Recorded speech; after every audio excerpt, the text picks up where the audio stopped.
ماتش خماسي يا نجوم البلد الساعة 2 بالليل. دي طبعا الجزمة بتاعت الخماسي الترتان، قصص الاسترزات بتاعتها كده اهو علشان ما تبقاش عالية. طبعا بقى الساعة 2 بالليل قلت اعمل كوباية شاي بلاش القهوة اهو. نازلين ننام، احنا مش رايحين نلعب كورة الصراحة يعني الساعة 2 بالليل ولا التوك توك اهو راكبين اهو. عندك هنا نجم مصر، ده الحكم الدولي اللي جاي علينا. رايحين بقى في الطريق اهو راكبين توك توك، وهندخل بقى الملعب. بصراحة ملعب عالمي، الأرضية بتاعته 10/10، مفيش فيها غلطة بأمانة، والإضاءة وكل حاجة في الملعب. ملعب طبعا لسه جديد على الطريق.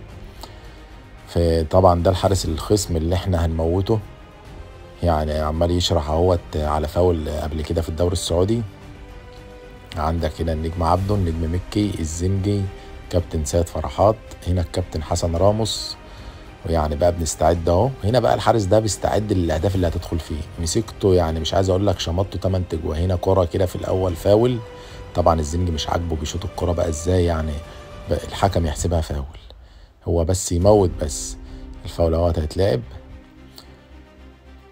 هنا بقى كورة يعني مش عايز اقول لك بقى حاجة كده، هبصيها واقف عليها طبعا، هبصيها واخدها تاني وشوف بقى الكرة دي.